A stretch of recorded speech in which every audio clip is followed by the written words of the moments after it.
Vemulawada urban మండలం రుద్రారం గ్రామంలోని తొలికేవారి ఆత్మీయ సమ్మేళనం బుధవారం నిర్వహించుకున్నారు. ఈ సందర్భంగా 5 తరాల కుటుంబ సభ్యులు ఒకే చోట చేరి ఒకరినొకరు ఆత్మీయంగా పలకరించుకున్నారు. వారి కుటుంబ సభ్యులంతా రోజంతా సంతోషంగా గడిపారు. ఈ సందర్భంగా కుటుంబ పెద్ద తునికి రాజయ్య ఎల్లవ కుమారుడు మాట్లాడుతూ 4-5 తరాల కుటుంబ సభ్యులంతా ఒకే చోట కలవడం చాలా సంతోషంగా ఉందన్నారు. ఇలాగే కుటుంబ సభ్యులంతా కుటుంబ కలహాలను మనస్పర్ధలను తొలగించి బంధువుల్లో ప్రేమను ఆప్యాయతను పెంచుతాయని వారు అన్నారు. మిగతా వారు కూడా కుటుంబ సభ్యులంతా కలిసిమెలిసి ఆనందంగా జీవించాలని వారు కోరారు.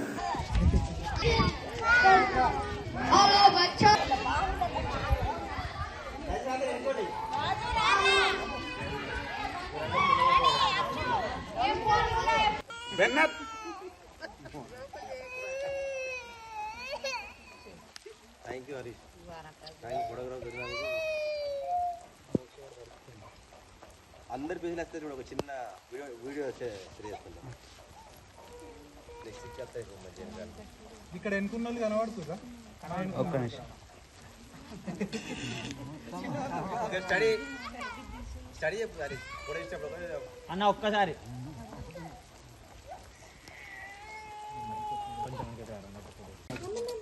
కీర్తిశేషులు తునికి రాజయ్య ఎల్లమ్మ వారి యొక్క వారసత్వ వారు మొత్తం వారికి 6 కుమారులు జన్మించినారు.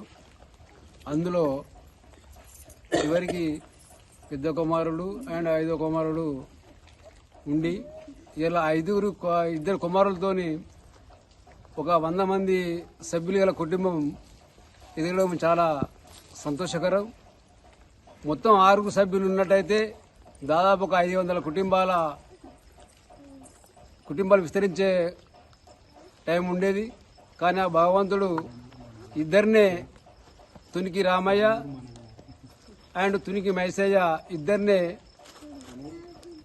ఆ భగవంతుడు కాపాడి వారికి తునికి రామయ్య ఎల్లవకు ఒక కుమారుణ్ణి, తునికి మైసయ్య భార్య నరసవ్వ గారికి 2 కుమారులు 2 కుమార్తెలు జన్మించి ఈనాడు ఈ దాదాపు 70 సంవత్సరాల లోపల ఇంచుమించు 100 కుటుంబాల దాకా విస్తరించడం జరిగినది.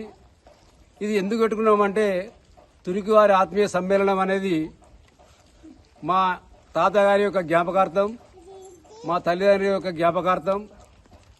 మరి అందులో భాగంగానే మా గ్రామం మిడిమారులో మునిగిపోయినందున ఇక్కడ ఉండబడే సాధక బాధకులు కానీ ఇక్కడ ఒక మంచి చెడ్డలు కానీ ఇక్కడ మా పాత గ్రామంలో దాదాపు మాకు 10-12 ఎకరాల భూమి ఉండే, అందులో 2-3 ఎకరాల మామిడి తోట ఉండే.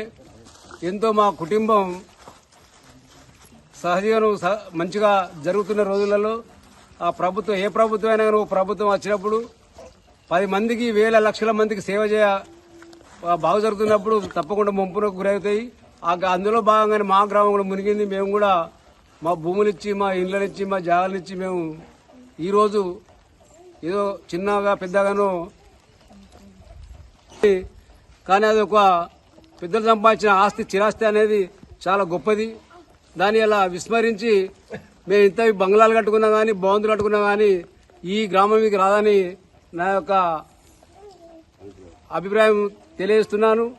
కానీ ఇటు విషయం చాలా వరకు అయితే ఇంత సంతోషంగా అనిపిస్తుంది, ఒకందుకు బాధగా ఉన్నది. ఆ బాధను ఈ సంతోషాన్ని కలుపుకుంటే మేమైతే ఇప్పటికే వరకైతే మా చెల్లెలు కానీ, మా అక్కలు కానీ, మా అన్నలు కానీ, మా బిడ్డలు కానీ, మా మనవలు కానీ, మనవరాలు కానీ అందరము క్షేమంగా ఉన్నాము. ఈ క్షేమంగా నిరంతరం కాపాడాలని ఆ భగవంతుని కోరుకుంటూ ఈ అవకాశం ఇచ్చిన మా కుటుంబ పెద్దలకు నా యొక్క నమస్కారం తెలియజేస్తూ ముగిస్తున్నాను.